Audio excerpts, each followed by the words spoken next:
चिकित्सा शिक्षा मंत्री विश्वास सारंग ने राम मंदिर के नाम पर अवैध चंदा वसूली को लेकर कांग्रेस और वामपंथी पर बड़ा आरोप लगाया है। मंत्री सारंग ने कहा कि धन संग्रह को बदनाम करने की ये कांग्रेस की साजिश है। विधायकों के पचमढ़ी प्रशिक्षण में उन्होंने कहा कि ये पार्टी की निरंतर चलने वाली प्रक्रिया है। राम मंदिर धन संग्रह पर उन्होंने कांग्रेस को घेरा, साथ ही बदनाम करने की साजिश का आरोप भी लगाया। उन्होंने कहा कि कांग्रेस को महंगाई पर बोलने का अधिकार नहीं है, तो टीकाकरण में मध्य प्रदेश के नंबर 1 आने पर कहा कि ये सभी के प्रयासों का नतीजा है। क्या कुछ कहा, आइए आपको सुनवाते हैं।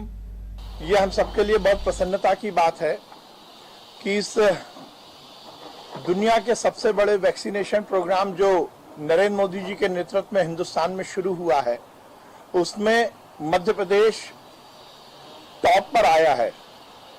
हमारे मुख्यमंत्री शिवराज सिंह चौहान जी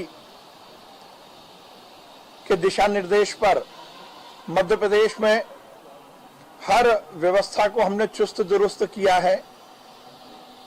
चाहे कोरोना के समय स्वास्थ्य व्यवस्थाओं की बात हो, चाहे टेस्टिंग की बात हो, चाहे हमारी सभी सुविधाओं के उन्नयन की बात हो, मध्य प्रदेश ने लगातार अच्छा काम किया। और अब वैक्सीनेशन जो कि कोरोना की लड़ाई का आखिरी पड़ाव है, उसमें भी मध्य प्रदेश टॉप पर आया। ये हम सबके लिए बहुत प्रसन्नता की बात है।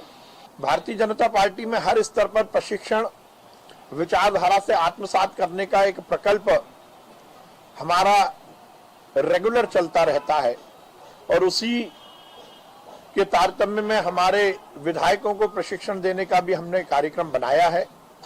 भारतीय जनता पार्टी एक विचार के पोषण के लिए राजनीतिक क्षेत्र में काम करती है। हमारा किसी भी स्तर का कार्यकर्ता भारतीय जनता पार्टी के विचार को आत्मसात करते हुए जनता के कल्याण में लगा है और इसीलिए चाहे वो विधायक हो या पार्टी में किसी भी स्तर के कार्यकर्ता हो, समयबद्ध तरीके से उन्हें प्रशिक्षित किया जाता है। इस तरह के जो लोग फर्जी तरीके से रसीद छपवाकर अनर्गल कार्य कर रहे हैं, वो कहीं ना कहीं कांग्रेस का षड्यंत्र है। वो इस पूरे अभियान को बदनाम करने में लगी है। कांग्रेस के नेता आप देखें, हर दिन 2 दिन में कुछ ना कुछ बयान देकर राम मंदिर बनाने में रोड़ा अटकाना चाहते हैं। चाहे वो दिग्विजय सिंह जी हो, शशि थरूर जी हो, चिदम्बरम जी हो या कांतिलाल भूरिया जी जैसे नेता हो, वो लगातार राम मंदिर निर्माण के जन जागरण को रोकना चाहते हैं और इसीलिए वो इस तरह की हरकतें भी कर रहे हैं जिससे कि ये पूरा अभियान बदनाम हो। परंतु संपूर्ण हिंदू आज कृत संकल्पित है, दृढ़ संकल्पित है कि अयोध्या में श्री राम का भव्य मंदिर बने।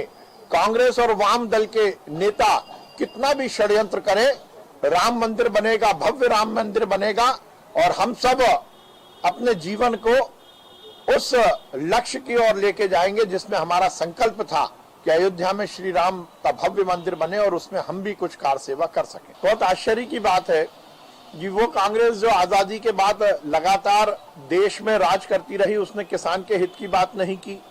मध्य प्रदेश हो या देश का कोई भी हिस्सा, किसान को हर समय पीछे रखने का षड्यंत्र कांग्रेस के नेताओं ने किया। अब उन्हें किसान याद आ रहे हैं। मध्य प्रदेश के एक भी किसान का उन्होंने कर्जा माफ नहीं किया।